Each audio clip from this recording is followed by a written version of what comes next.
done a lot of dirt deals, haven't you? Yeah. So.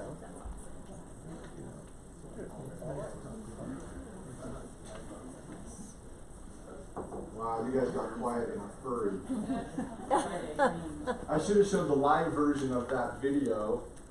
When Will and I were talking here a week ago, we basically said, "Mom, I need to get some music," and we thought of this "dirt deals done dirt cheap." But we didn't have time to overlay the words, but hopefully it resonates. So who has seen a dirt cheap dirt deal? Recently? Don't raise your hand. There's no such thing. No way. Hey, well, thanks for being here. My wife was going to be here in our class today. I think she heard rumors that I was threatening to show my leopard briefs a couple of sales meetings ago. And then this morning she called me just before and said, I'm not going to come, but at least you're nervous enough to handle it on your own. So thanks for being here. Who had a chance to attend this class a year ago? I raise a hand. Okay, so a good half of you or more. DJ, I don't know if that counts if you're all the way back there, so I'm just kidding. So this is the exact same layout, format, everything. So I guess the good is that you've got a head start on it. The bad is that it's a repeat, which could be a good that's a repeat because most of you probably forgot the answers. So we'll dive into some of these things. But originally, we jokingly called this the Joe Dirt because it just makes sense. And then Jamie sent out this class reminder, sign up, and the one that she sent didn't have a girl. And I said, "Hey, what happened to the girl that's on my leg?" And she's like, "Yeah, that trashy." I go, "Don't talk about my girlfriend." So unfortunately, she never got this one, but for the record. So let me tell you what we're going to do today. This class is not about entitlements. It's not about development. It's not about water shares. It's truly just a class on how to help you evaluate a piece of property. And that sounds broad and it sounds easy. If there are concerns with this class, there is a lot of math. So for half of you that just dropped your head and stopped making eye contact, it'll be okay. We'll go slow. The secret to this is there's no magic formula. So I can't give you a sheet of paper that says start at A and go through Z, and as you work through it, it'll give you this magic number. It's no different than a CMA. And I would tell you the same thing with the CMA, right? And we have these general rules inside a market analysis for a piece of property. But there's no magic formula. We have to think outside the box because a lot of properties are unique. And we have to be creative. Is that fair to say? So sometimes we have to pull numbers out of our hat, and we have to, educate our clients and why certain things don't have as much value as maybe their perceived value would be. So keep that in mind as we go through this today. I am hoping, with us starting about 10 after, I'm hoping to be out of here. We'll be out of here by 11, and if I can get out of here a couple of minutes early, we will. As long as we follow the rules to make sure we still get you your CD. So let's start with this. So you've got a packet. The first page is just some blank areas to write some notes. The second page is just extra for notes, because last time everybody was writing in margins and their friends' hands and arms, and so I wanted to give you a little more space. But I want to start with something like this. Now this is large scale. So let me back up too. This is a tough class to make fun. It would be like having a CMA class and us laughing through it. It's incredibly difficult. So it's a little more down in the dirt. Oh, hey, where's Joe? It's a little more down in the dirt. Some properties might have elephants, and you've got to figure out grazing rights and all that stuff, right? Here, we'll knock on this door and see if Joe's in there. Oh. Can you check this for me? Yeah.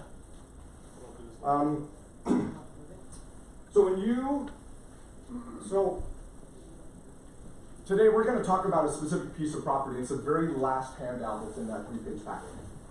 It's just a simple piece of property. It's a real transaction, and I want you to notice right next to it, there's a little house that's drawn outside of the box, if that makes sense, on the main road there.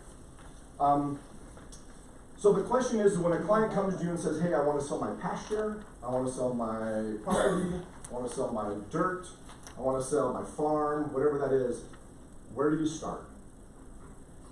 How big is it? Okay, how big is it? How much land is it? Okay, Does it have water? if it has water, and when you say if it has water, and again, Does it have water? I want you to throw out lots of ideas, I think it'll be better for What is me. it zoned for? Okay, what's it zoned for? Is there water, and we're talking water rights, or that could be used on the property as opposed to maybe water on it? Well, also our utilities to Okay, the property. okay, utilities, Travis? Easements? Easements, ooh, that's a deep one. We're not gonna cover easements today. Sorry. What's I know I near it? Where's it totally located? let them down right there. Because they're not easy? Alright, so typically the first thing that you're gonna do is you're gonna go where to find comparables. The MLS. Ooh, this is gonna be a long 2-hour class, guys. So you go to this house and or a piece of property, and the first place you're gonna go is to the MLS, right? Some place Yeah. to get some comparables. So sorry, I said it was outside the box. This is the house that's inside the box, my bad. So you go to the MLS and you start pulling properties that sit on an acre or 2 or 3, and you start looking for comps. Is that a safe start? Yeah. Okay, it's a good place to start. It's probably not going to be, Easy. A lot. it's not gonna be easy. It's not Well gonna said. give you a lot of Why is that? relevant Because it's not- information. It's gonna be hard to get relevant information. Yeah, how compared to many when you properties, have in this comps. situation, this is South Jordan, how many properties in South Jordan, is there a home sitting on a couple of acres? Not many. Not many. It's a little more traditional subdivision as we've seen and we're familiar with. So we go to the MLS and we start pulling properties that sit on certain sizes of acreage, and there's a scarcity of it. There's just not much of it. Why is that? It's not what Okay. normally sells. So they don't sell through the MLS, you're right. Yeah. We don't see a lot of a lot of the development deals I do never even hit the MLS. And the truth is, I haven't looked at the MLS for a land deal in probably 10 years. So it's just not a place that we go to look for a development deal. They do show up there, but most of the time it's word of mouth. You can go on the commercial site. Okay, so there's some commercial sites. So again, one of the reasons we don't see deals like this is because they don't sell like this. They don't sell with a house on 2 acres. And the reason is simple, right? It's worth more broken up in most situations. So the discussion is going to be basically around this and the difference between, so we have to be careful. And at the very end, I'll give you kind of a bullet point of some rules to make sure that you pay attention to and you're careful of. But this to me would be a traditional deal where you show up to a house, you meet in the house with the owners, and they say, hey, by the way, we've got a pasture in the back that we've had horses on for all these years, and I want you to write a note next to this plat map on the last page. 1.68 acres. It's a very, and again, if you didn't get a chance to sign in, you can. If you want to sign in at the end, you can. No big deal. So 1.68 acres, and so that's what you're going to be looking for on the MLS. You're going to go there, you're going to find 1 or 2 properties that fit this. They're not going to be priced right, and you're going to say, okay, well now what do I do? And in my mind, what is the best use of this property? Subdivide. Subdivide it into what? Single family. Single family. Multifamily. How many? 3, 4, 5, 2. Well, nobody said 20. Now you do realize I'm in the middle of a transaction right now in Fort Union on an 1.5 acres with 33 units. Multifamily, yeah. Multifamily, Mixed use. South Jordan. Yeah. Yeah. Well, you Okay. better find out what the zoning is. Okay. It may not be zoned for. I want you on that last page of that little map. I want you to take 60 seconds and I want you to draw your subdivision. This is your chance to be creative, to be out there, to design your 2 lots, your 3 lots, your 5 lots, your 7 lots. Not your 33 lots. There's no right or wrong.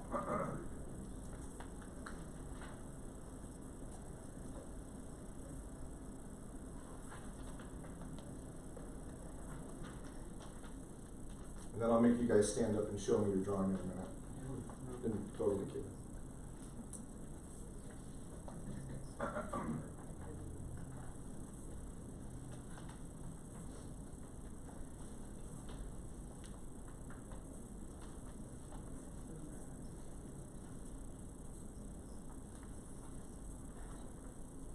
How we coming? We getting close? Yep. Nailed it. Let me see. Okay.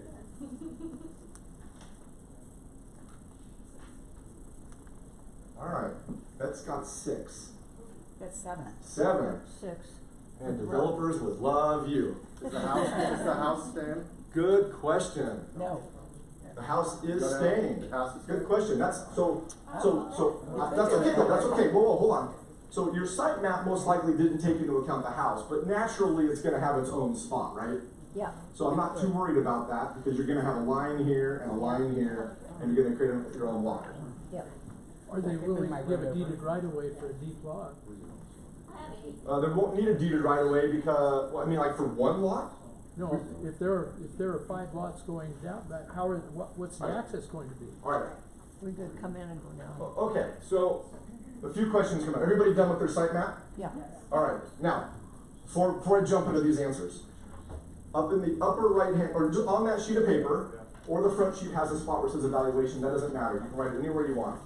I want you, based on your site map and your guesstimate, what you think the value now of this property is. Does it have a different value in your mind now that you've got lots drawn on a piece of paper?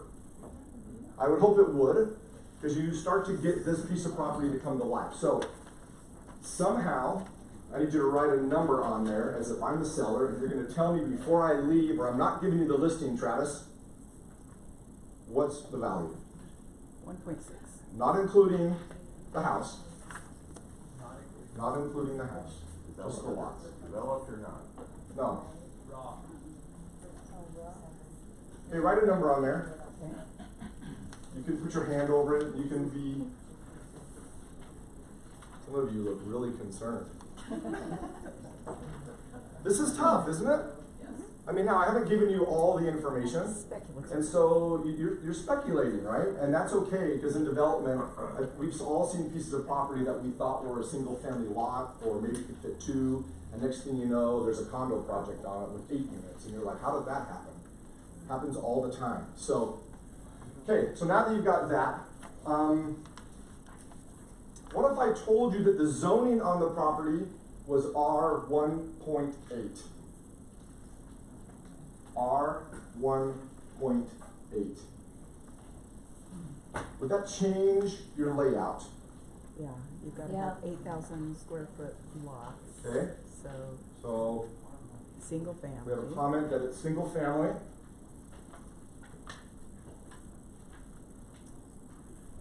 Would it change in your mind? Okay, so one of the things that we have to pay attention to, and I would say first and foremost, is we have to understand the highest and best use of the property, what it could be. So here's a few zonings, 8,000. and the very top one's the one I gave you. But it was a trick question.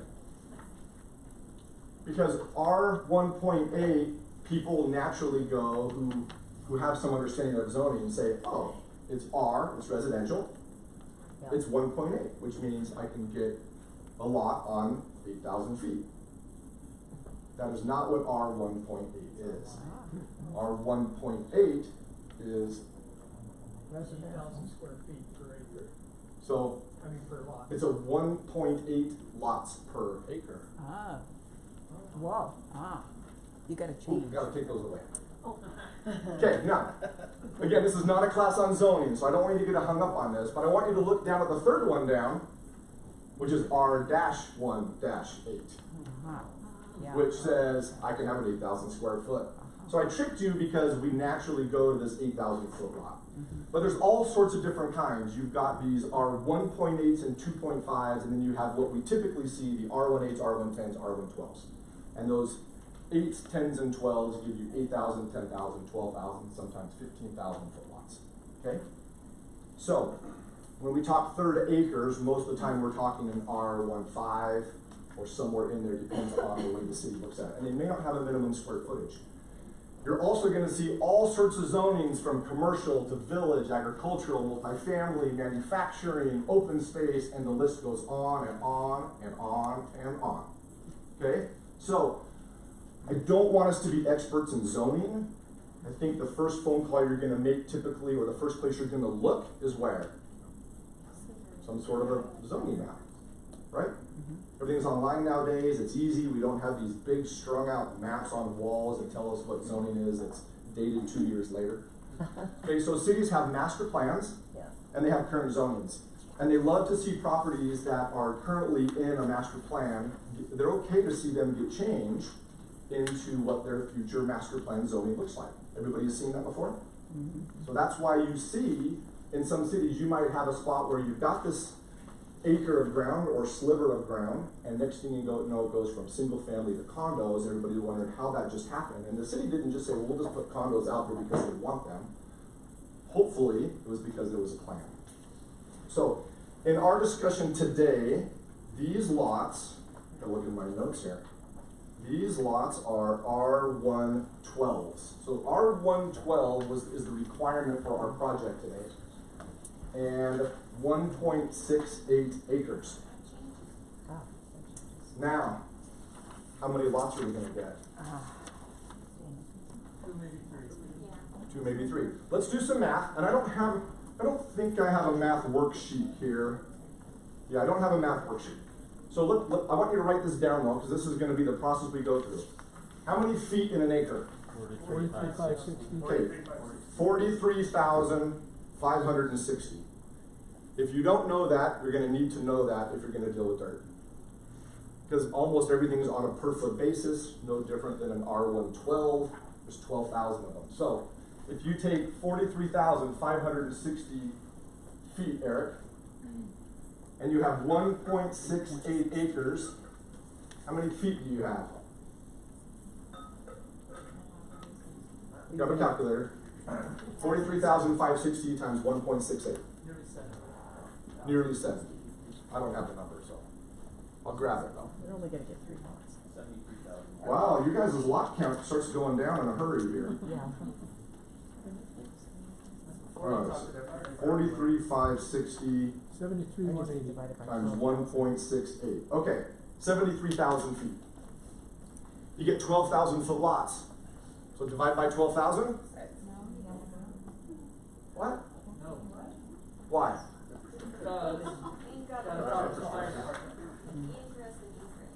Okay, so ingress, egress, fire department, we're gonna use simple language. We gotta have roads. So a lot cannot include the roadway normally. I've done a few deals in Holiday where they have a gross and a net. And so you might see that from time to time. But in this activity and in most cities, we're talking about the lot has to have an actual minimum value of 12,000 feet. If it be, so let's do this real quick. It's 73,180. If I divide that by 12,000, I get 6 lots. You would be giving the wrong value to your client if you prepared them that this was a 6 lot subdivision. So we're gonna take out some, we're gonna take out some property out of this. So back to that number, 73,000 something. We're gonna take out, and I think the rule of thumb for us in all these exercises is, generally speaking, take out 20%. What was the You're gonna 7? take out 20%, so if I go to 80% of that, that's 73,000 number, and I times that by 80%, and I'm sorry I don't have this on the screen, and I divide that by 12,000 feet, Times 1.68. I get 4.89 lots. Have we already subtracted for the house? No, it's included in there. 4.89 lots. Does that mean I can find a way to go to the Jazz game with the city council guy and the city planner and find a way to get 5? Maybe, maybe not. Depends on where your seats are. Good point. Am I on the floor or am I in the nosebleed, right? If you kept the existing house on a smaller lot, you could probably do that. Yeah, but keep in mind, this lot's gotta be on a 12,000 foot lot.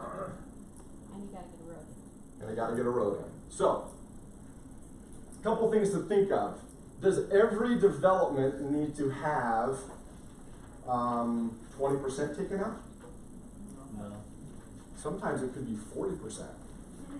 Can you think of a scenario where you might have a massive number being taken out that's being allocated for a road? Yes. Well, I You're just keep saying falling- yes, there are? Yeah, I keep falling back on the fire department that says, Yeah. we gotta be able to turn around a full-size Okay. fire engine. Yeah. Okay, We don't Or care, you need two you extras. know, about, how many lots you want, we care about safety. okay, great. So, yeah, there are some points in development, and again, this is probably venturing down a road where I don't wanna go into the development aspect. There are areas where you can't have a, quarter of a mile long road with a home in the back of it. Unless you're grandfathered in Holiday, right? So, so in most situations, fire department's gonna have some restrictions, turning radius. We've seen a lot of cities go to hammerheads. You've seen that in some of your developments where they've gotten away from these big cul-de-sacs and the hammerheads. This is how this project's set up. 4 lots. That's what you do. Lot 1 with the house, 12,100 square feet. Lot 2, 3, and 4. Now some of these lots are 13,000, 17,000, 14,000. Why are they so big? It's just the way it works. Yeah, it's just the way it works, right? Remember, it was only 4.89. So the remaining 8.9 got divided up amongst those 3 lots to help create it. And fortunately, it naturally fit in for the 12,000. But look at how big that cul-de-sac is. So back to my question, are there scenarios in developments where you maybe don't need to take out this big 20% number or more for roads? Yes, Or you can go smaller? if it's all Huh. along the road, Yeah, if the land butts up to a road Right. already, then you're Okay. just slicing it up. Great, I'll show you an example of that when we get into What the details. percentage is that road to the total property? I don't remember that number offhand. I don't know exactly what It's that. less than 20. What that calculation is. Yeah, it all depends on layout. So, I mean, we're gonna throw a number at it, and when you're doing, I call it a quick sniff test. If I just grab my calculator, take the square footage, understand it's an R112, I can take the footage, 43,560, times the size of the property. I can take out 20%, I can divide it by the 12,000, and it'll give you a number. Does that make sense? Sorry, I don't have a slide for that, but that'll give you a quick going, okay, I'm gonna get 4 lots out of this, and if the home stays on one of them, then that'll leave me 3 lots left over. And then I'll just divide up that extra 0.89 that I couldn't get into a lot, and I'll have some bigger lots in the back. Okay? Would Fair you enough? like to follow up with that formula, please? Okay, yeah. All right, so let's move on. So I want to spend some time, and I really want to dive into, I mean, that was kind of you're at the property, you're kind of, it's good to know this. It's good to at least go, because if the owner says, hey, I've heard, or I've talked to the city, and they're saying that my zoning is X, then you should be able to at least do that quick math, right? 43,560 times the total acreage, minus the road, divided by the zoning, 10,000, 8,000, 12,000 per lot, will give you a number. I think you'll look educated with your clients and at least having that conversation. If you don't know, don't guess. Because if you guess, how many of you were, I won't ask for a raise of hands, but how many of you were incorrect with your initial evaluation of lots you thought might be able to get versus what it worked out to be? Raise of hands, actually. Yeah, probably 75% of you. We didn't And know the the other zoning. 20% just didn't want to raise their hand. No, we had, I'm we just took your kidding. class last time. Yeah, the cheaters who've already seen it before, so, no, I'm just kidding. So just be careful with that. That's where, as agents, we get ourselves into trouble. We really get ourselves into trouble when we start thinking that we're gonna be able to do more and that we're gonna be able to control the city in something that we think looks good because we saw it somewhere else, and that we can just naturally just put it over here, and that these sellers have land use rights and do what they want. They really can't. They have to fall in line with those zones. So here's gonna be some of the worksheet that I wanna talk about. So when we start talking about pro formas for development, so now I need you to put your hat on as if you were the person buying this property. And I need us to start thinking about all the different costs associated with the development, okay? And then, and I think on the very front page, that outline has a breakdown of like, I have bank fees on there. There are a few things in there. Okay, so let's start with development. So what are some thoughts for you on what would be in the development category? Roads, water, infrastructure. Roads, Drainage. water, infrastructure, okay? Utilities. Roads, curb, gutter, sidewalk, right? Okay? Sewer, water, storm drain. Geotech? Soils. Oh, no, just hard costs right now. Oh, okay. But yes, we're gonna get to that. Okay? Power, gas, phone system, cabling, those kinds of items. Okay? We're gonna go just over the list right now, and then when we get done, we'll go over some just ballpark numbers so that you guys can roll these into a spreadsheet and be able to come up with some values. So, bank fees. I have this in here because it often gets missed. Whoa. Any thoughts on what you might include in bank fees?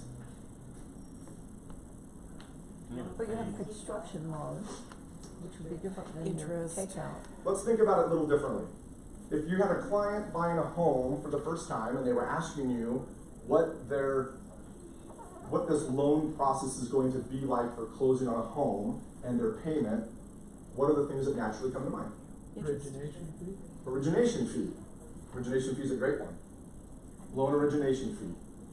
So if I'm a developer and I'm buying a project or I'm buying a piece of property, I'm gonna develop it, I'm gonna go get a loan, I'm gonna have an origination fee, right? Okay? Next was on that list? Appraisal, yeah, I don't know if that's my next one, but so we had interest reserve, and appraisal. I don't have my sheet in front of me, so I'm flying blind here, but I think we're heading down the right path. And we're gonna go over numbers specific with each of these that are coming up. What kind of research do they normally make you have? So the question is, what kind of reserves do they make you have? It really just depends on how strong the buyer is. But they're gonna typically want much longer reserves. And most of our reserves for a lot of projects range from 6 to 12 months. Entitlements. So when you start now thinking about the entitlement process and the approval process, kind of any fees specific come to mind?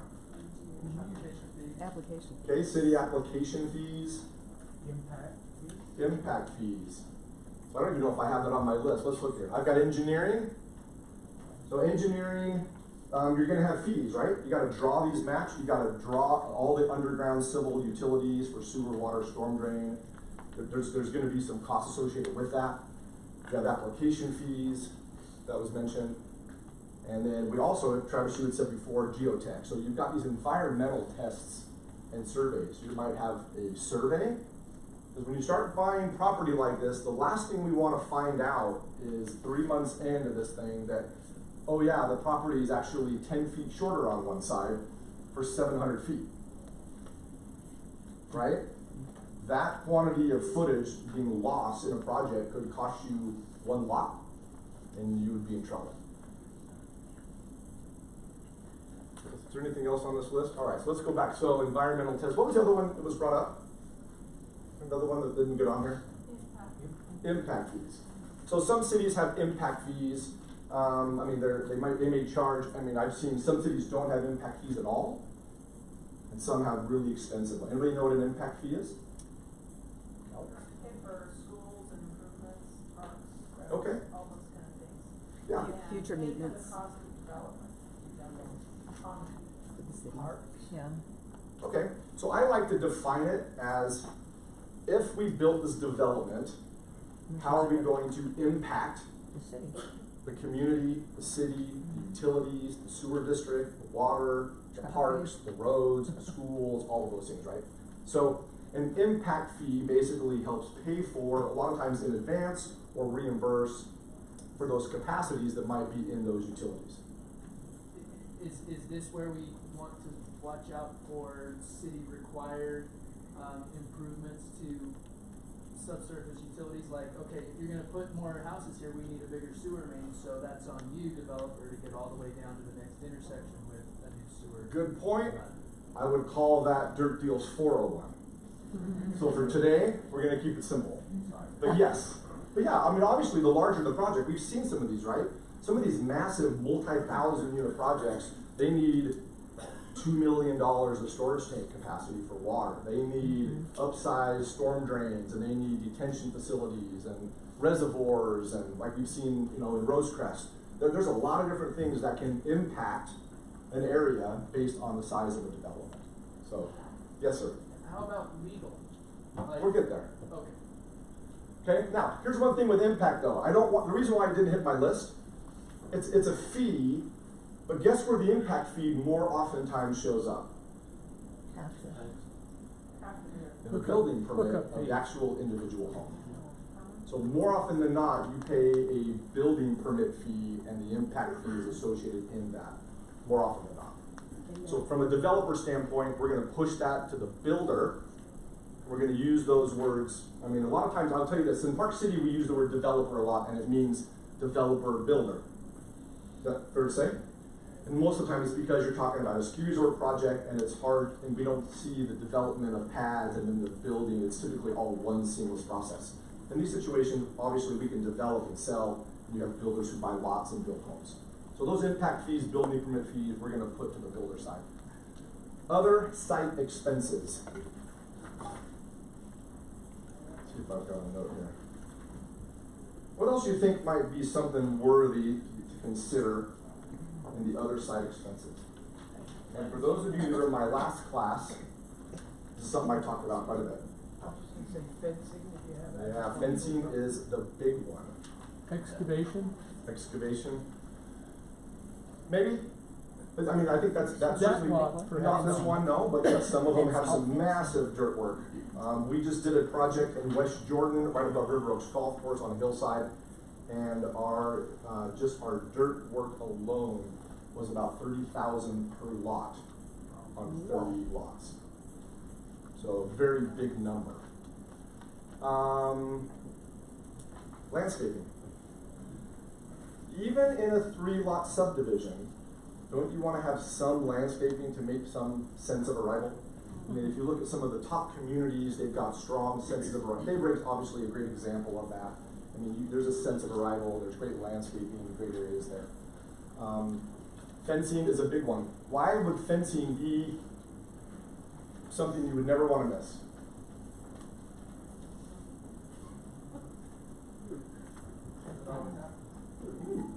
Can I tell you what I remember from your last class? Sure. You said that sometimes cities will make, people build those, concrete, you say they're concrete or cement fences? Yeah, They're like $75 a foot, yeah. I remember. That's a good memory. How many communities do we see develop nowadays that have these precast, tilt-up, concrete walls around them? A lot. And they're $70 a foot. So if you have, I mean, quickly do the math, right? I mean, if you've got a 500 feet of length around this project, which is what the number is on this project, at $70 a foot, how much is that? 35,000. And you've got to divide that out over 4 lots, and really, it's mostly going to be priced for the 3 lots in the back. So it's a $10,000 number, right? And for rounding. $10,000 per lot just for a concrete fence. That's a big number. So something else to keep in mind. Demolition. If there's an old house or an old barn or an old shack or chicken coop, if there's an old house that probably has asbestos and we need some studies and some abatement done, this number can get fairly expensive. I mean, typically, I would say for us, if we see a small home on a property, we typically throw a $20,000 number out. If there's a house with a barn, or there's 2 homes in an old barn, that number can quickly grow to about $60,000. So again, demolition can become a big factor in what you can afford to pay for this property if you have these extra costs associated with it. So if you go there and it's a nice vacant open pasture, fantastic. If it's got a fairly extensive barn that's dilapidated that you're not going to keep and it's going to need to be torn down, or an old house in the front, you're going to need to make sure you allocate some cost to that. Is that fair? Okay. What about like grading? Say that again. What about grading? Grading. Yeah. So we were talking. That's certainly grading would apply. I think it was brought up. Oh. This one's really flat, but yeah, I mean, some projects have some massive grading requirements. Okay. Contingency. What does that mean? what if? Just in case, Just if, what, It's dependent. what if, just in case. if you're getting a bank loan, or if you're doing something that you are estimating cost for in a development, you've gotta have something in there for contingency, right? So we've gotta make sure that if we dig down and we find a body, I need a contingency plan, right? I need some money. Has anybody ever had that happen? I had that happen in Holiday down here. We didn't find a body, but after we closed the property, the owner said, by the way, I have an old, one of my little sisters that was buried on the property back in front of the old house, and we were like, what? We did not see that coming. It was an easy process, we won't digress, but it cost a little bit of money. Less than you'd think, but it cost about 12 grand for us to deal with. The state came out and helped deal with the procedures, but it was nice. If you don't have a contingency plan or a contingency number in your budget, it's no different than remodeling a home. You'd like to have a small contingency that you know that if something comes up, you're not out of budget and in a problem. What about environmental impact reports? So environmental reports we have right here, environmental tests and surveys. So Oh, I kind of jumped over that, didn't I? Okay. I mean, there are lists that go in there. So I have it, it could even say more, but we're talking about surveys. When you're talking about buying parcels, again, that was that part, right, where you want to know that survey. I've never closed a land deal that didn't have a survey done. We want to know, and a lot of times we'll divide our price down to the per foot. So as that final survey comes in, if it's off 2 feet, the price adjusts for 2 feet. Just the way we do those deals. Again, because every foot makes a difference. But environmentals, I mean, you're going to need soils reports, geotechnical reports, you're going to need surveys. There's a number of different things that can come into that, and we have a number in there for you as well on this project. Selling expenses. What goes in here? Real estate Commission. fees. Thank you. Oh my gosh, that took too long. Yeah, commissions. So if you're selling a lot for $250,000, I'm just throwing a number at it, at $250,000, and you have a 6% commission, that's a big number, right? For a developer, it's a large number, which is why more often than not, you hear developers saying that your commissions are too expensive, Mo. It's not because, and you go, my clients always pay me 6% commission. It's not that. It's that in their world, every one of these items has a number on it. And when they look at that budget and all those numbers, one of the largest numbers on the spreadsheet is our fee. So it's really important, just like when you're selling existing homes, that you have a selling proposition, that they understand why this price is this, we're gonna offer 3%. No different than you would with your existing clients. But it's a little more in their face. It's a little different. In the listing presentation, you typically don't have a HUD or a CD or a preliminary settlement statement. They're not going through those numbers. They just see what their profit is at the end. But in this situation, these are all expenses. So, and then someone had said legal as well. So we have legal, some attorney's fees. If it's a little PUD, we might have some CC&Rs, some declarations. And then of course, we need a plan for title insurance, typical closing costs like you would for any of your clients. So if you're representing a developer and they are looking, or buyer, and they're looking at buying this pasture because they want to develop it into 3 lots and they want to keep one of them to build their own on. It's really important that all of these costs associated on here are accounted for. Seem like a long list? Yep. It is a long list. If you want to take a picture of this, this is probably a good time if you want a snapshot of this one. Again, we can send this out. I hate to send it out in a broadcast email because so many people in our company would get it and go, oh, I know how to do this. And then they would fill stuff in without the context we're talking about today. But this is just an easy way to go, hey, look, I want to make sure when I'm sitting with my client that I got a handle on these. I don't forget about some of these items. And again, there's no golden rule. You might get there again, there's no home, or there's fencing that's not required because the city doesn't require it.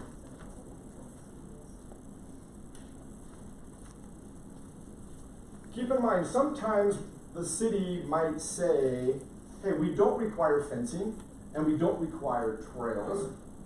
These are our requirements. You check all the boxes and you go to the city and the city says, well, we'd like to see a trail. What? And we'd like to see a fence on the north side of the property. but I don't see that in your requirements. Does that happen? Yeah, it happens all the time. So I just developed one a year and a half ago. It's a project we're just starting now called Indian Summer in Midway. And we won't talk about Midway City because we're recording this video. But Midway City require, I'm just kidding, they're actually great to work with, but things took a really long time. But two of the items that came up in conversation with the city planner there were, hey, we love your project, it's gonna be 27 lots. You know, we've got some items that you're working with. We have a trail system all the way from the Dutch Fields area, all the way down, and we like to tie it into downtown Midway. Fantastic. And we'd like you to put it in. Well, wait a minute, I don't see that in my requirements. And we've had a couple of neighbors complain about the noise that you are going to impact this great little town with, and so we'd like to see a precast tilt-up wall around all 14 acres. Oh, No. Why? Goodwill. They wanted political goodwill.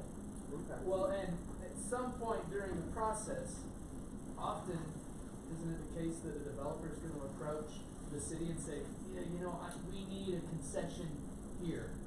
And that's where they have their leverage, right? And they say, okay, here's our give and take. You'll get your, you know, narrower driveway width or whatever it is in order for, you know, your project to happen, and in exchange, I want my trail. Yeah, sometimes there are some give and take in some of those things. Again, I would put that in your contingency. You gotta plan for something that's gonna be asked for. So this thing got drug out a really long time. And I hired somebody to do the entitlements, and I finally went to the city planning meeting because I was pretty upset. And there was a question that came up where they were asking, hey, well, you know, there's this issue with trails and this issue with fencing. And I went to the city planner and I said, look, I'm all about goodwill.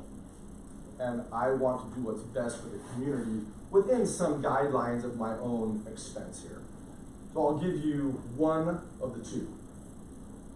It's not required at all, but I'll give you one of the two to kind of show goodwill. You either can have trails or you can have fencing. Pick one. what did they think? Well, it's a good question. They leaned towards picking Trails. fencing. And I said, look, if you want my recommendation, I pick the trail. Because we can mandate the fencing inside the construction of the homes and what the owners are required to do, even around the back of their yard. But if you don't take trails, you're never gonna get them.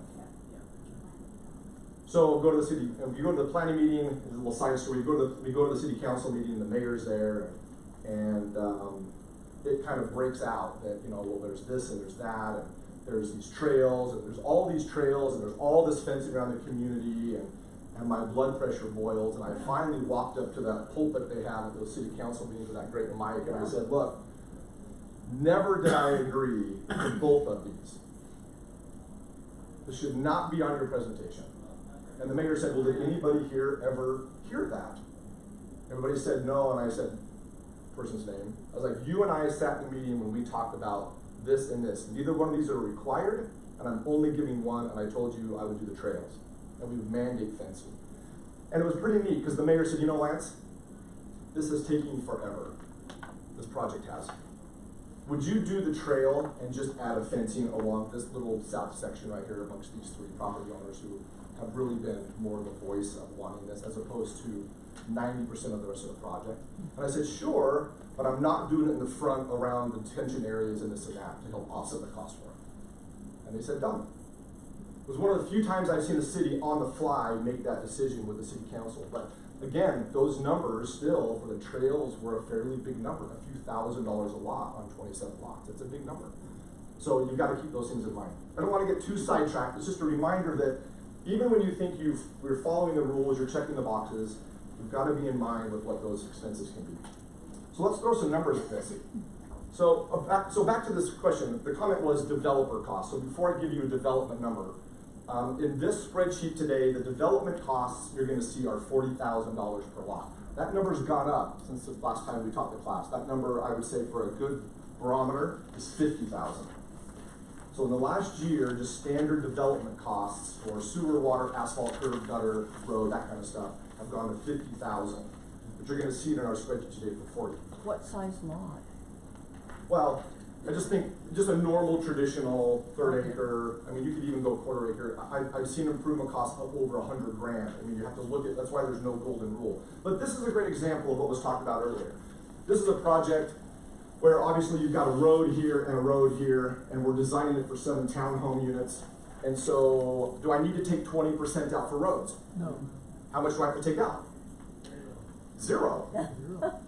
Because we're just gonna go front, right here off the driveways, right off the main road. We're gonna tie right into the utilities that are in the road, assuming that they're all there, and then there's capacity.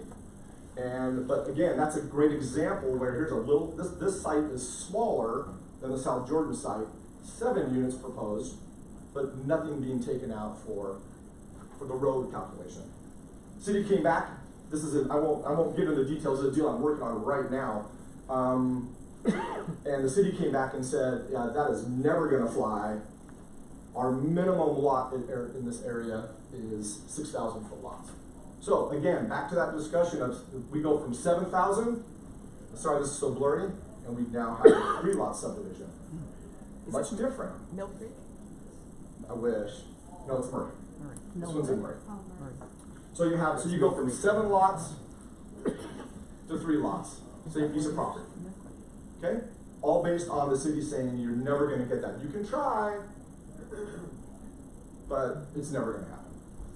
Let's throw some numbers at these things. So back to the developer cost stuff. I've got 2 columns here of kind of a single column for 1 lot, and then one for 3 lots, and you'll see how they kind of go together. So again, here's that $40,000 number. So 40,000 sewer, water, storm drain, curb, gutter, sidewalk, kind of the main stuff that you and I think about when we think of development cost. Number's 50,000 now, but for everything today's 40. Bank fees. You don't really have any bank fees if you're just selling a house on 1 lot, right? You're just developing a 1 lot. We're not going to have those bank fees. Entitlement costs.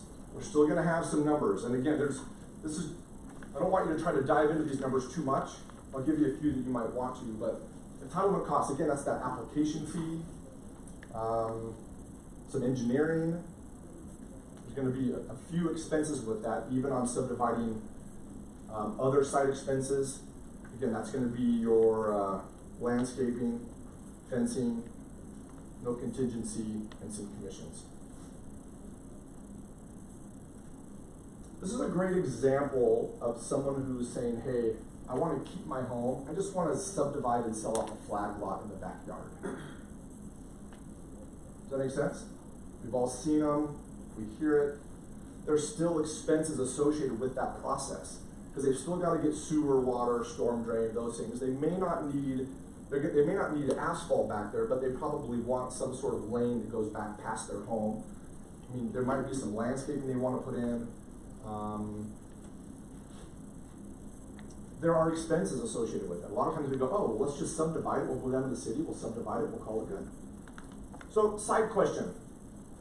Can you, on the South Jordan property, can you just buy the back pasture? I'm not going to go to the city. I'm going to go meet with Farmer John at his home out front. He wants to sell his property in the back. We've done a survey. We know it's not 1.68. We now know it's 1.3. Can I buy that property, Tom? No. No, What? We'd have to subdivide city's it. gonna have to approve it. Say again? City's gonna have to approve the subdivision. I didn't talk about the subdivision. I just want to I just want to buy it. Yeah, Is it a separate if you parcel? allow it. Yeah. Are you buying the piece next to the house? Right here by I'm buying the piece next to the house that gives me access into it. I'm buying 1.38. He's going to keep the house. We have a survey done, and I've got a legal description that shows me that remaining 1.38. We just threw a lot line around the house. They may not allow. Can I buy it? Yeah. Yeah. It's really mixed in here. I like that. The surveyor has to record. Okay, all of you that believe, I want you to sit on this side of the room. Yes, you can buy it. There's nothing prohibiting you from buying it and owning it. But you can't develop it. But you can't develop it. Yeah. You can't develop it because it doesn't have a tax ID number, right? And it's not a legal lot of record.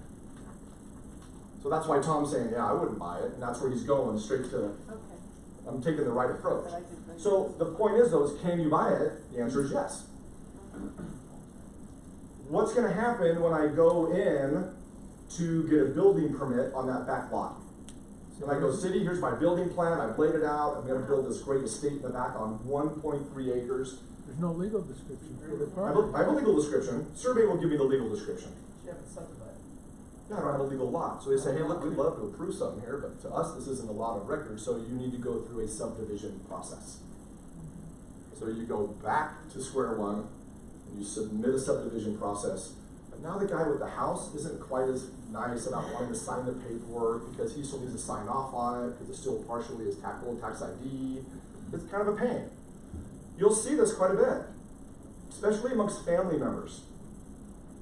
You'll see dad or grandpa sell to a son or grandson the 5-acre piece of a 100-acre farm, and it's in the northwest corner of the property with a dirt road to it. And they'll just write it out, throw some numbers on it. They may do a survey or not. They'll have a legal description put together, at least something, and they'll just sell it. Can you record it at the county? Absolutely. So the county says, hey, we recognize that this transaction occurred, and we recognize that you own it. You just can't do anything with it. You can't build anything, can't place anything until the local municipality approves it for the subdivision process, and then come record that 2-lot subdivision. So I hope that's a good takeaway for you when you're talking with your clients who they're like, they say, I just want to sell off the back piece. It still has some expenses, a subdivision application, engineering, city fees, and a process that might take a few months.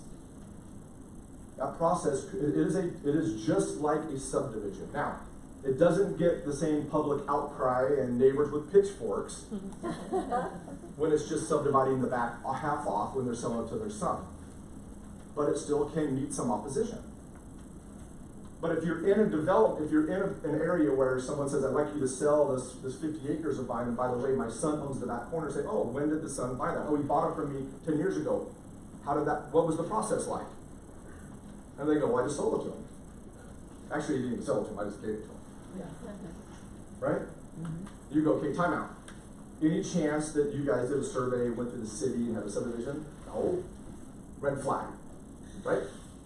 So keep that in mind. That's a good takeaway for today to just understand where the problems can occur. If you move this to a 3-lot subdivision, the numbers change considerably. So we're going to times the development cost by 3. Now we have bank fees. Now I'll give you how I do bank fees on deals like this, and it's fairly simple. I just take whatever the hard costs are of the entire development, the sewer, storm drain, roads, engineering, whatever the hard costs are that you are going to be getting a loan for, and I just do 70% loan. Most banks will do a development loan with 30% down. So if you do a 70% loan, I just times it by 1%, 1.5% origination fee. I then times it by 5 or 6% for interest rate, and I just put a full year in typically. So I'll put a full year of interest reserve in. We'll do 1.5% origination fee, and then I'll put in the appraisal. And it's not a $400 appraisal; it's a $4,000 appraisal. Because the appraisals are much more expensive on the development side. So a little bigger, much bigger number there. Again, you're going to divide that out over 3 lots. So there's the other site expenses, $33,000. We're just going to triple that number up. I'm going to add some contingency into it because now I'm going to start digging in the roads and I don't know what I'm going to find. And then I've got my selling expenses go up as well.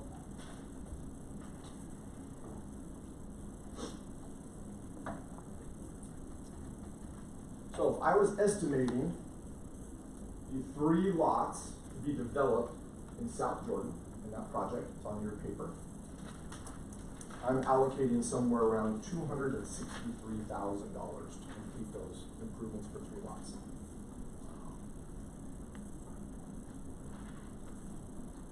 Does that seem like a lot of money? 100,000. That's less than 100,000, right? All in, fencing and everything. you said your development costs though today are about 50, so, Yeah, they would go up. so there's another 10,000 per lot, Yeah. so you're 95,000. Yeah, that's what I'm. What can I sell a 3rd-acre lot in South Jordan for? 253, 253,000 253 million. million. Okay, so a year ago at the time, we threw a number on this. So, land cost. I'll give you a number here for sales price on the next slide. I think it shows up. Land cost. You wrote down a value on your sheet of paper of what you thought the property was worth. We need to put that number right here. And you need to give yourself a total. Think about it for just a minute. Does your number seem high, or does it seem low for 3 lots? So what am I going to have? So this is probably a tough question when I'm proposing it. Keep in mind, these are going to be your costs associated with these 3 lots, right? There's no profit, there's no margin in it, it's just the cost I'm anticipating are built into this. With my land costs are going to give me a number. I was just going to ask about margin of profit. No margin yet. It's going to show up right over here, Tom. Just keep right here. Just watch. Okay? Raise your hand if you think your valuation in the beginning was too high. Okay? 1/3 of you. Too low. 1/4 of you. Spot on. Okay, hold on a minute. All right. So again, half of you don't want to answer. It's all right, I get it. So in this situation, I'm going to throw a number in here, 300,000. Now this is for the 3 lots, not the 4. Okay? Per lot? Is that per lot? No. For the house. Yep. Per lot. Yep. 300,000 for the land. So project costs all in, 563,339. So if I throw a sales price at this, which I'm going to in a minute, any idea what the profit margin is the developer's going to make? 12%. 12%. That's it? 12%? No, more like No. 30. That's what I was thinking. If you sell it, Oh, I didn't give it to you. Another slide. All right. So here we go. Here's how it'll work out. So here's your land costs again, project expenses. And at the time, we valued these lots at, I believe, $235 each. Is what we felt like. It's not a traditional community. It's 10th West. It is 10th West, though. It's 10th West, about 110th South. It's very close to the Maybe Pumpkin Patch, for many of you that are familiar with that. It's basically just a little north, just a little west. By the LDS temple. And no, it's not by the temple, it's on 10th West, so it's just north. So yeah, that's 235. So there's my profit, $141,661, 28%. Is that per lot? No, Total. that's all in. All in.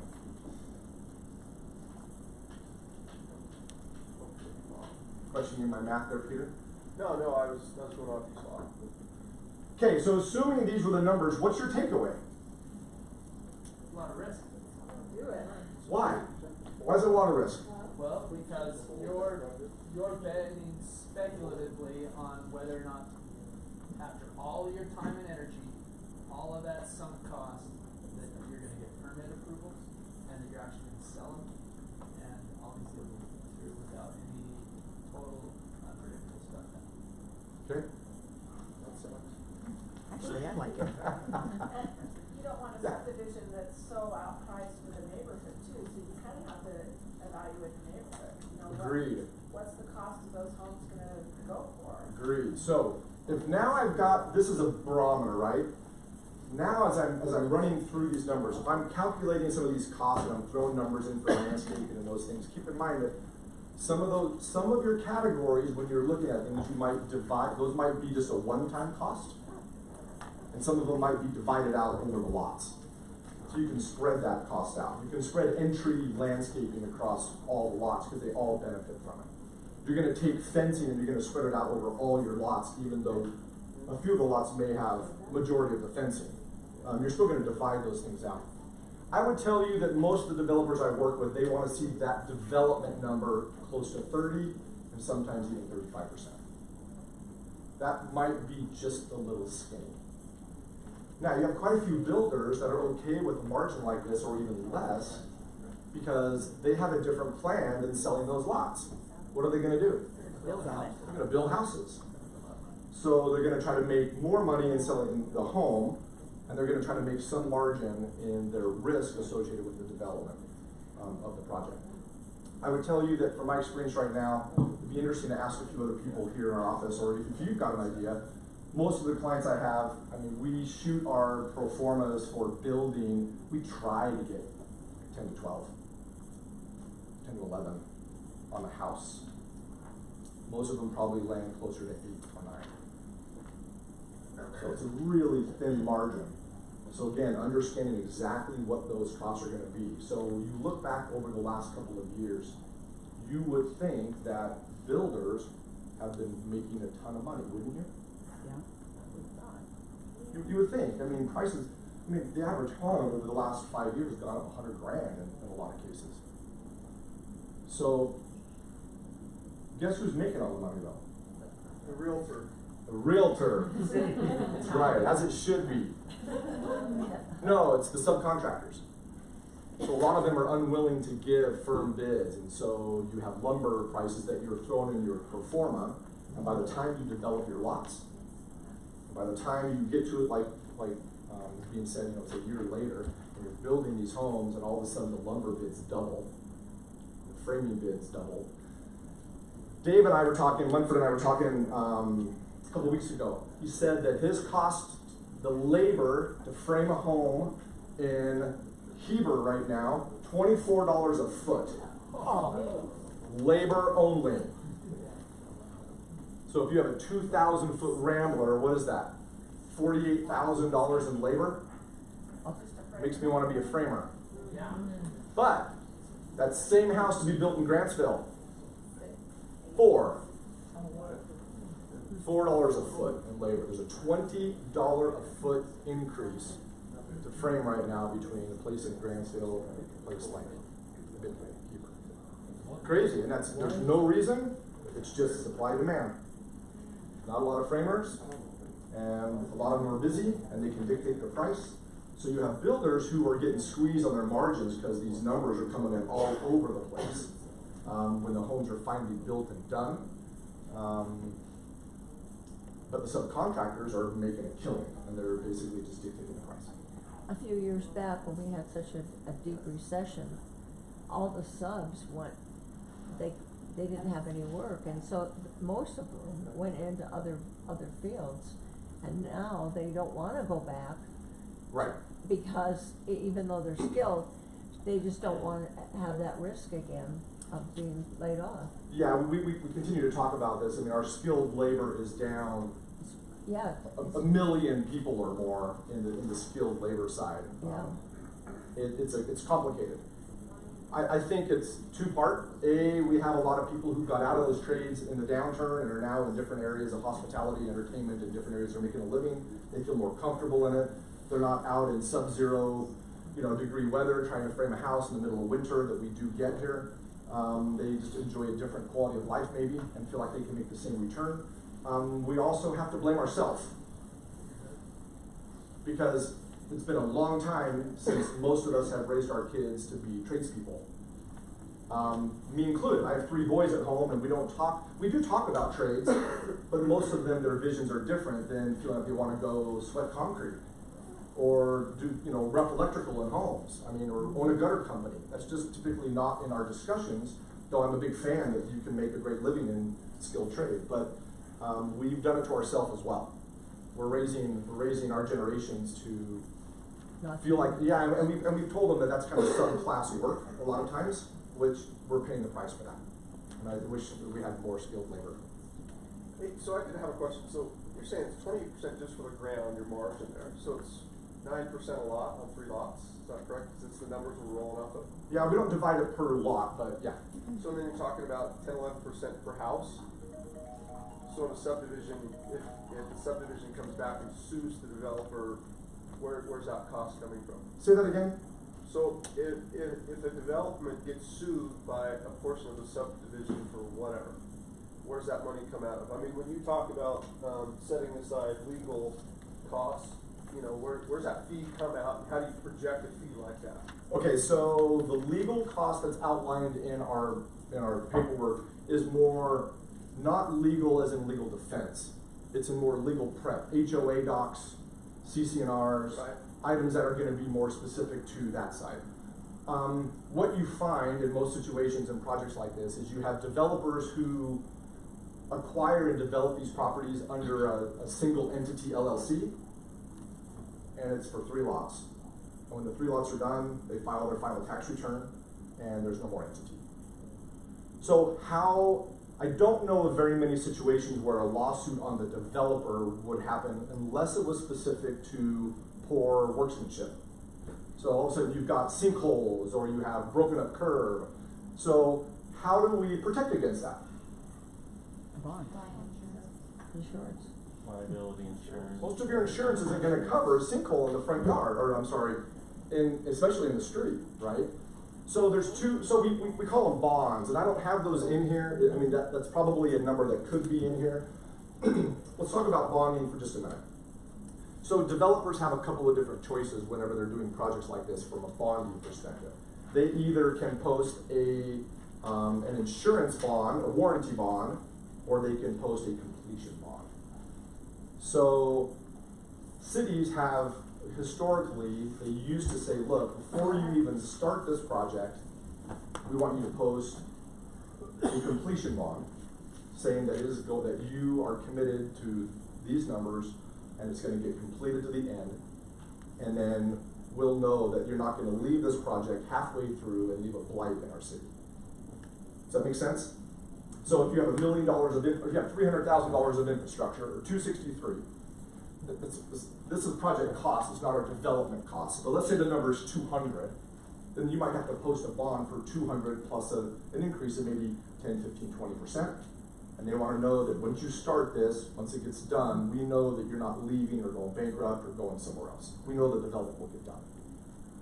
So the other option is, and the cities have gone to this more, is they'll allow developers to come in and complete all of the work on their own dollar without a recorded plat, and then they'll just post a warranty bond. Madison, we talked about this quite a bit, didn't we?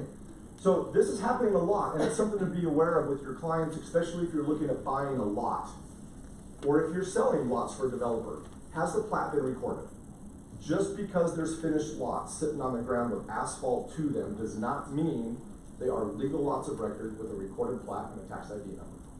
Because there's a lot of cities that are now allowing developers to do all the work and then just post the warranty bond.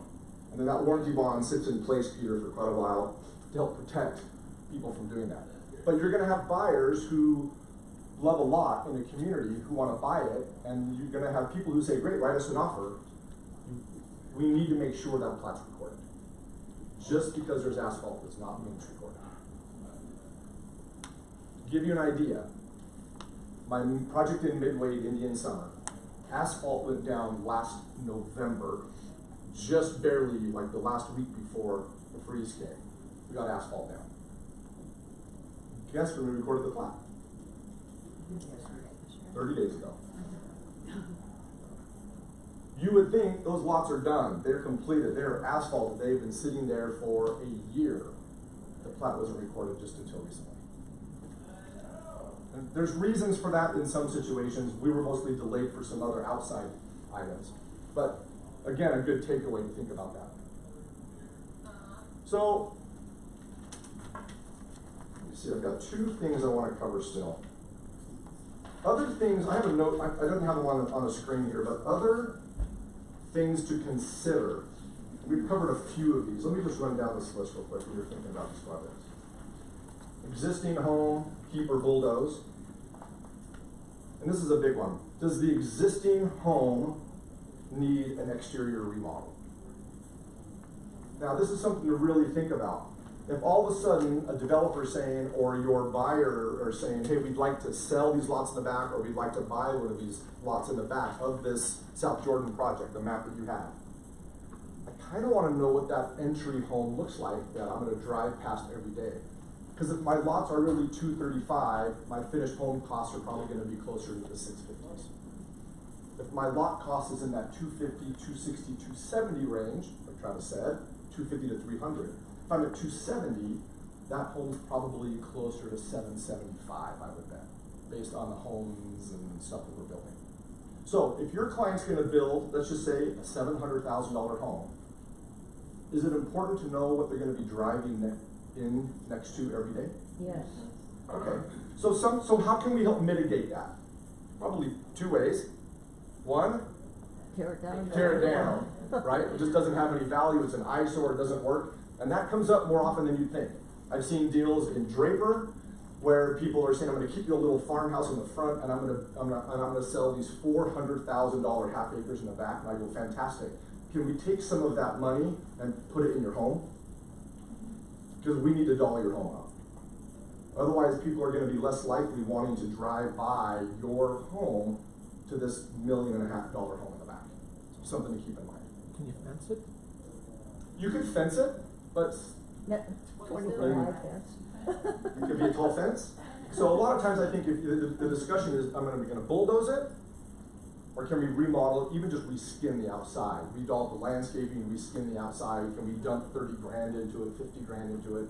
If we're gonna make some money selling this property for 300,000, can we drop 30 or 40 of that back into your home to really make that nice, especially if you're gonna sell it? But it also has value to those back lots, wouldn't you agree? Okay? Clarence? Yeah. This is a question that's come up before. So as a developer, you do CC&Rs. Do they transfer to the builder? How does that work? Because we got caught on a deal where, yeah, anyway, it's still up in the air. Yeah, so the question was, do CC&Rs transfer to a builder? So CC&Rs are recorded at the city and they stay with the property. So they automatically go to whoever's involved in that community. So what happens is, in most times, if we're developing a project or we're buying a project that there's another developer who's been going through the entitlement process, they'll bring a plat to me, they'll say, hey, look, here's 30 homes, we want to sell this. This is a good example of what I'm doing here in the Union Park area. The builder typically will step in and say, look, we want to buy these lots for you once they're approved. We'll do all the improvements, we'll post all the bonds, we'll take care of all the construction, we'll take all the risk of building, but we'll draft our own CC&Rs. And then we'll put our CC&Rs with the plat you're giving us, and then we'll record them together. And that's typically how you want it, because the CC&Rs, more often than not, they dictate, where garbage cans can go, and the use of the property, building materials, those kinds of things, cars and driveways. They really apply more to the builder and the development community side than they ever would to the developer side. Well, thank you for that. I didn't know that, and I wish we would have, because the lots were sold based on the fact that there was not gonna be an HOA. Mm-hmm. And then voila, once the builder hands it over, there's an HOA. Yeah, and we're seeing a lot of that. When was the last time you saw a new development up for sale that didn't have an HOA fee or CC&Rs? Well, they had CC&Rs, but Yours. they said no HOA. Mine, which one? Tree one. Yeah, the tree one. It's called Danish Pines. This isn't a pitch. Oh. This is not a pitch, but Hey, I remember the importance. our marketing is No top shelf. HOA Nice job. and Nice pine job. He trees. remembers the tree and he knows where it's at. Is Yeah, that- right above Brighton, we basically did a project and we have no CC&Rs. Is that- The discussion was, hey, people don't like them. People don't want an HOA fee and they don't want to be told what their front door can be. Is that dangerous? Yes. It can be. We've all seen the yellow and the pink house next door and the car on the, parked up in the yard. I mean, so it has danger. We took our chances up there because the lots are, 400,000 and 500,000. So we anticipate people building 1 million, 2+ homes probably don't do some of those things. But we're also willing to take our chances in the fact that there's just a lot of people that don't want them. But the city can restrict things too. right? Yeah, of course. I mean, the city's gonna have an underlying restrictions of what you can and can't They're do. not gonna let you build a twin home amongst all. No. You You still gotta follow the city guidelines, city rules. And they might have parking rules or different things depending on the situation. In our scenario, the homeowners felt like they were misled, because when they purchased the home from the builder, it was still in the name of the developer, and it was sold based on fact, no HOA. There were CCNRs that ran with the land, so after the developer closes out most of it, voila, now there's an HOA. And it would have been recorded. They would have been recorded on, they should have shown up on your title report. Because we pulled the title Yeah, when we bought. interesting. Yeah, anyway, thank you. Yeah, of course. Wish I'd have known that. Couple more things real quick. Obviously, you gotta ask the question, is this a traditional subdivision or a flag lot? People love to show off their homes. They love curb appeal. They love the front streets that people drive by and they can wave their neighbor and be social. There's a lot of people that enjoy that, I would say, for the general masses. When you live behind another home in a flag lot, I would say it just doesn't have typically the same sex appeal, the same curb appeal. So keep that in mind. One of the items we didn't talk about, off-site improvements. And that can be a big one. Again, we kind of kept this simple today, but the off-site improvements are very specific to what's off-site. I've got a development up north that we're doing right now that we're getting ready to close here shortly. And the closest water line to the project is 2,100 feet away. There's an expense associated with that, right? It's gotta get to the project in order to be water there. Just because there's a road does not mean there's utilities. So, there's a road there, but it's very rural. But off-site improvements, can be a big factor in these deals. And they directly affect your client's pasture in the back. If you're selling it as a subdivision with 3 lots, and those 3 lots of the price point you're putting on those in the mid-200s need to have sewer, water, and storm drain and those things, then that has to be accessible. If there's an off-site expense that's gonna cost an extra $50 or $60 or $70,000, that negatively impacts your client's pasture and the value it offers. Does that make sense? Because if it doesn't impact the land, where's that $70,000 gonna go? Right onto the cost of the lot. And now you've got lots that are $300,000 and maybe they're only worth $250,000. So off-site improvements are a big thing to keep in mind. Water shares, we're not gonna talk about it, but those can play into this. Of course, some properties have value of crops. And then you might have some retaining walls and those things. Here's a few rules that maybe are a good reminder. So, kind of recapping a few things and giving you a few of my own opinions at the end here. Be familiar with zoning. Remember, our 1.8 was the trick question. You won't miss that again. But keep in mind, be familiar enough to be able to be educated with your client. You don't need to be a zoning expert. You don't need to give them a valuation while you're there, but it is nice to be able to walk through some of the things that you want to double check some numbers on. You can say, look, I don't exactly know what the zoning is. Let me go back and check. I know what improvement costs are ranging, but I want to dive into a few other ones. I want to talk about if there's some fencing requirements with the city, or if there's any trails that are required. I know there's the trail system over here. Using that lingo will help your client, the seller, this prospective client, feel like you know what you're talking about. You don't have to have the number, but I want you to have at least some understanding of how it works. Reduce 20% for roads in most situations as a general number. Remember, city requirements can be deal killers. We talked about them, fencing, trails, other things that you may not see, so keep your eyes open when you're looking at these projects. Talked about our developer profit margin, 30%. And commissions are expensive to a builder. Talked about that. And then the last one I would put on here is you control the dirt, you control your commissions. Now there's a few of you in here I've had this conversation with directly who represent builders or who want to, and people always ask me one main question. One of my best clients I have now been working with for 20 years. And they say, how do you do that? Because every other agent I know has a 2-year shelf life, and then they're fired. And then they got another agent, and then they got a 2-year shelf life. Most people see that? Why is that? Why do real estate agents have a short shelf life with developer clients? Because you don't keep in touch. Well, you keep in touch. Oh. You see them every day. They're at your project, they're in your sales model, they're slamming their fist on the table wanting to know why there's not more sales even when you sold 12 yesterday, right? Okay, so they may be over-promise and under-deliver. Not managing expectations. Say that again?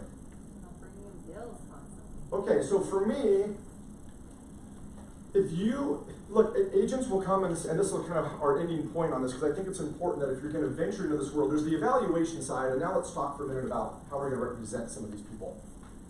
Agents will come and say, I would love to work with a developer. Beth, we hear this quite a bit? Love to work with a developer, and I roll my eyes and go, oh my gosh, please don't. It looks grand and great. I've seen tears from a few of you.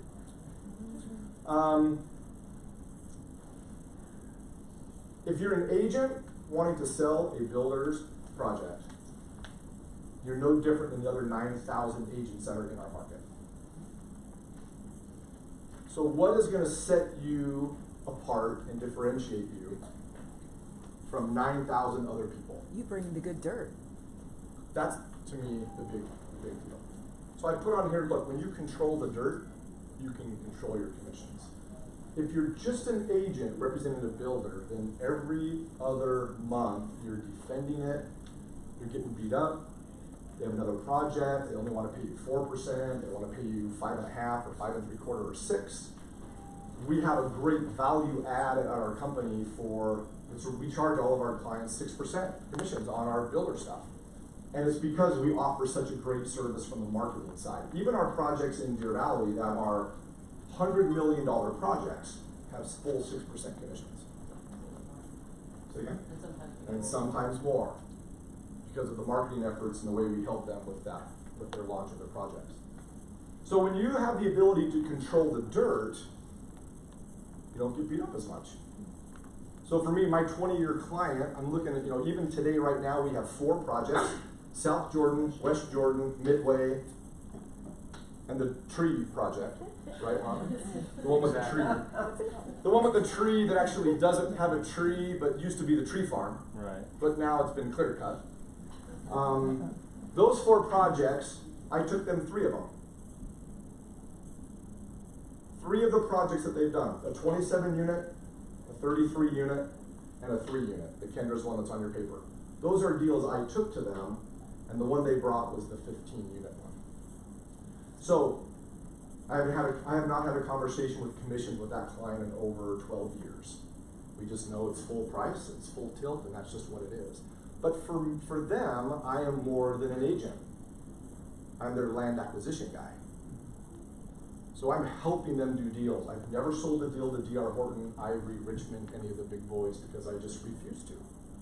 And it's not because they can't be good builders or developers. There's an interesting statistic that I believe 72% of all of our new homes now being built are all by mass builder, large builders. The small builder is getting pushed out of this market because these little types of projects and deals are too hard to get. They don't come around often enough, and there's just not enough of them. So most of the farm grounds being bought by our large builders. I've got some slides to show that in one of our upcoming sales meetings here, I think just after Thanksgiving. But if you can control the dirt, if you can find clients that have dirt, you can control those with your builders, you have a much easier way of controlling your commissions. Final questions? Things on your mind you haven't gotten to yet? What did you pay the seller on this project? We paid $300,000. The $300,000. And did you buy his house? No, they kept the house out of the deal. So your profit was calculated by the 141 divided by the 563? So when I'm calculating profit, I don't count any soft costs that don't apply to the builder yet, or the developer.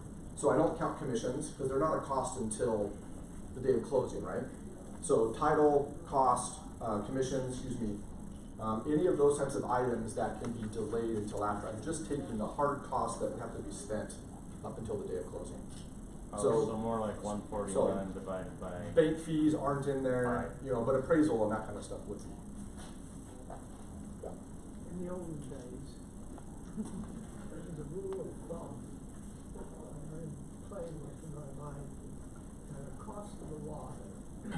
it's the cost you pay per acre.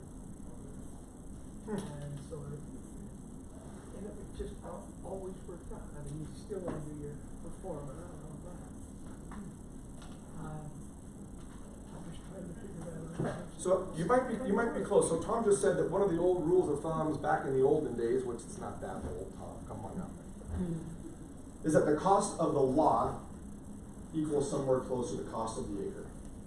And that's kind of interesting because if you take our 235 cost that I told you what we felt like the value of the lot was in this exercise, and I times that by 1.3 acres, so it's 1.68, let's call it 1.35 acres, that would equal 317,000.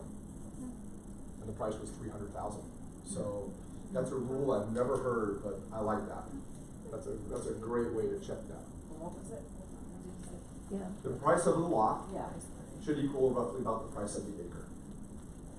So Both. even though you're getting The 3 lots an usable acre, the usable acreage. So even though does that make sense? Is So, that- because there's 1.3 acres in the lots, taking out the house, you take that, those 1.3 acres in the lots and you times that, times, our 235 estimated price for the lot, times by the 1.3 usable acres gives us 317, which is right about what we paid. On that same note, I had a builder tell me that the cost of a home is gonna be 3 times what the lot is. Is that accurate too? Yeah, so a lot of you have heard that the cost of the lot, the home should be 3 times that. I don't believe that's that number increased to probably 3.5 at one point. I hate to have that rule because I think there's just a lot of scenarios where that doesn't work. Well, he told me that because I was trying to explain to my client, they thought the lot was really cheap, but the house was gonna be 700,000 and they were approved for 300. So, I mean, I know that was rough, but Yeah, so the reason we've gotten into some of that discussion is because of the number of CC&Rs and the guidelines. So there's so many communities. I mean, I'm surprised. We talk about affordability here, but yet every project we have has this minimum square footage. And so many of your higher end square footage or your higher end communities have a minimum main floor RAML requirement of 2,000 feet. So guess what? You have a 4,000 foot home. So I'm pricing out some stuff right now for some higher end product, and we're trying to push closer to 3,700 to 4,200. We're trying to keep it even smaller, but nicer. So you're seeing some of those different transitions. It's really all over the place. I wouldn't go that way with it, but we do use that a lot. But I've seen that jump from 2.5 to 3 to 3.5. It just kind of plays in that area. Can you talk a little bit about any potential challenges that you've seen when there are CC&Rs but no HOA? Because I worry about enforcement mechanisms after the builder's gone, after the development's finished, and okay, someone is contravening a CC&R, but there's no way to actually do anything about it because the HOA doesn't exist to have the license. Okay, so the reality is the HOA, the CC, so what we're saying is there's no HOA fee. Or HOA at all. Yeah, there should be, so there doesn't have to necessarily be an HOA, but even if there's CC&Rs and they're developer based, they still have an underlying time period. I don't know how long they last for. 20 years? it usually says 20. Yeah, they typically have a number. They've also got a mandate that fall off. Generally speaking, there is somebody that can mandate, that can control that. There is still a couple of people that sit on a board that can still help oversee and force that. So right across the street, right around the corner from this project, we bought 1 lot above River Oaks. I talked to the owner in LA directly, no HOA fee, no, and there were some CC&Rs, but the project was 17, 18 years ago when it was built out. And one of these primo half-acre lots overlooking River Oaks and the mountains, the owner said, I've never paid an HOA fee, there's never been an HOA meeting, I'm not familiar there's even the CC&Rs that exist, even though they're recorded. So we punched a hole, started building a home, and immediately got flagged by a neighbor saying that was never approved through our neighborhood committee, our architectural committee. We had white trim and stuff to be more farmhouse. Yeah, it had to be, guess what was in 16 years ago? Earth tone. So we had to change everything, they had minimum footages, we had to increase the price of the home, we basically just scrapped the plan, rebuilt a whole new house, dug a bigger hole. It was a pain. And it was all because we could not find anybody. So what do you do in that situation? I mean, in hindsight, we should have knocked some doors in the neighborhood and said, what do we need to know about these CC&Rs that are on title, though nobody tells us there's an HOA. We've got to go the extra mile to figure those out, but they are a pain. Didn't you look at the CC&R? Oh yeah, but their time, I think they could have been even 25 years old. And so there was some discussion that they could have been fallen off by then. Yeah. So again, you may not have an HOA, you may not even have an HOA fee, but there still can be some underlying restrictions. And that's why people are getting tired of them. I mean, they serve a purpose, but they can be a hindrance as well. So you're saying CC&Rs have to be like re-recorded to stay intact? No, because typically the developer has sold all their lots by then, they could care less. What if the neighbor wants it? Then they need to band together and create an HOA and get everybody's signature or whatever that might be. It's a legal process. Anything else? Okay, well, that's the end of our time. Hey, thanks for being here. I hope you leave with another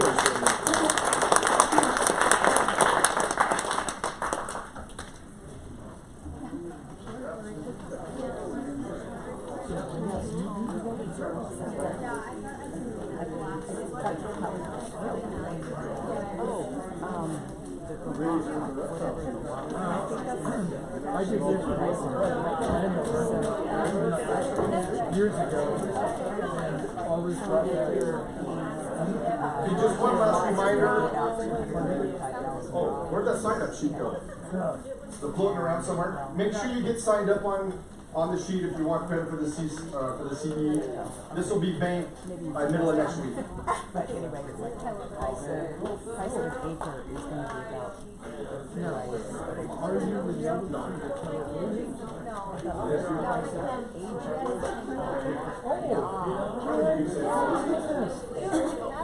then I've seen you before. For Barbara Mile. Good to see you. He's not. Okay, those are the contacts. Yeah, it is. In fact, the architect, last week, he might take care of and your dad, one of us, is that his car? Is that wrong? That's interesting.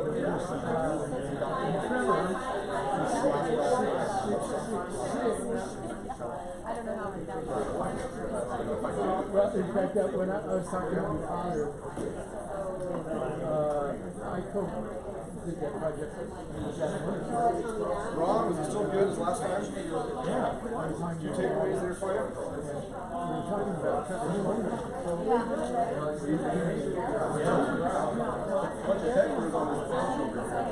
Oh! 6666. Yeah. Yeah, but you're was the second year. Don't do it repeat, yeah. But yeah, that home, that is.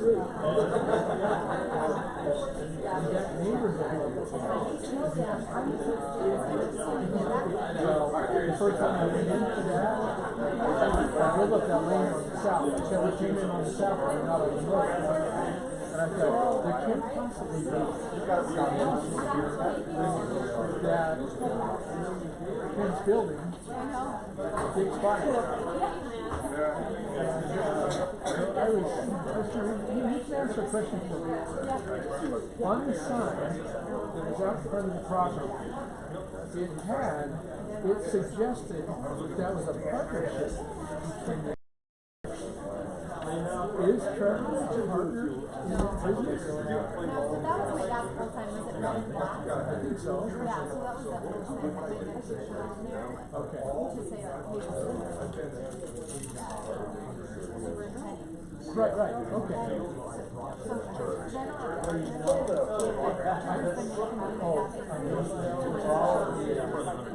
And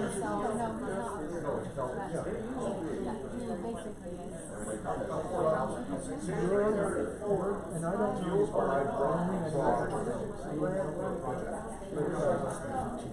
he is such a gentleman. I mean, this guy is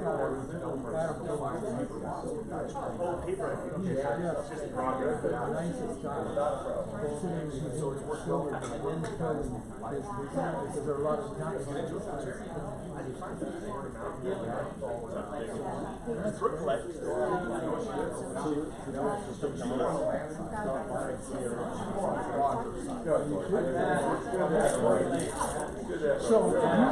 So you were working with your father in the development side? Or are you now?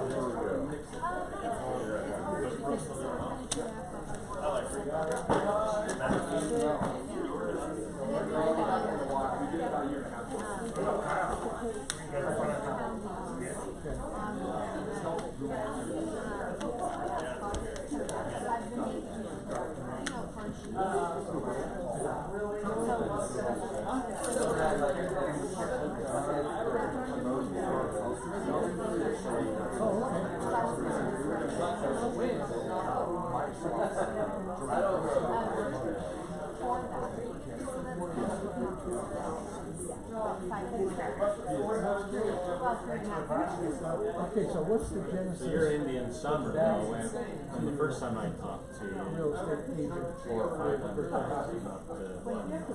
How did you transition? Our homes, we've thought they're always Oh, maybe it was 6. It seems like they're higher now.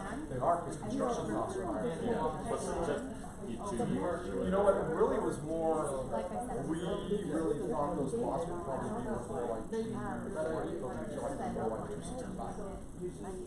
So, you know, a little bit of a bump in July on the retail side, and then just construction costs.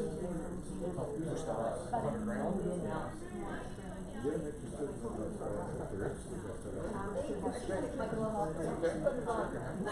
In spite of Keller Williams, they have. So then you work with them a bit on these kind of things? I mean, I'm still so new that, I mean, he'll answer my question, but there hasn't necessarily been any project-wise that, I mean, my dad. Do you know if they've sold many of those lots up in Bruce is Stevens? bringing up. By the college campus there? Incredibly important. Unless they. I forget the I don't name have of the it. time anymore to. Are you serious? Because it's somebody, one of the agents up in Park City or whatever's got this. Chuck Searcher does, I think. Yeah. Chuck's a long-time guy up there. We know each other really well.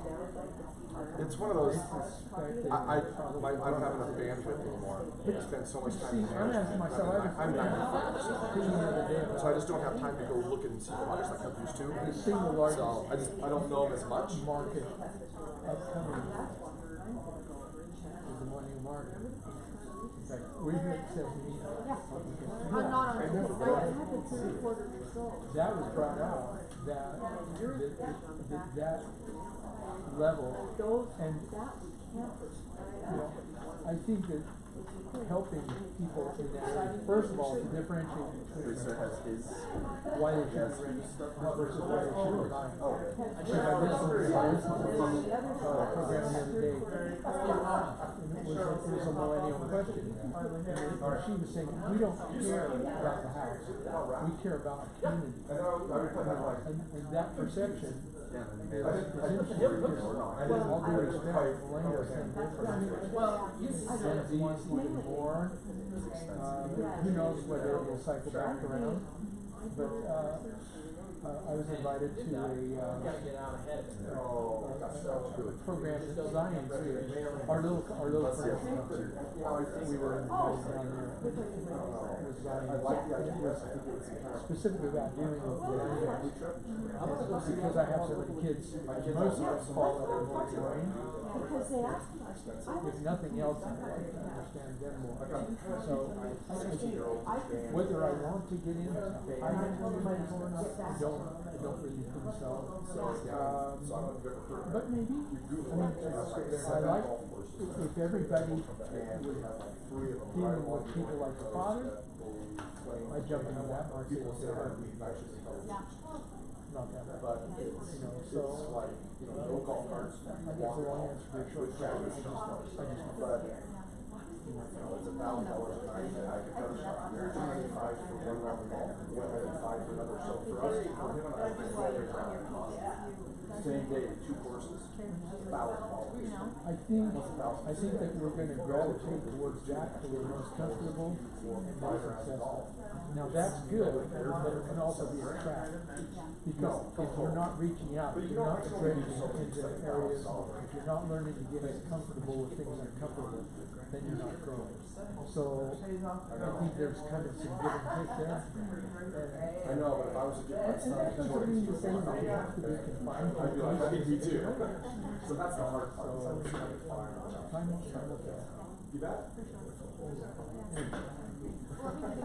Oh, please, and I wish I had one to Oh, give. good. No, I just barely got some.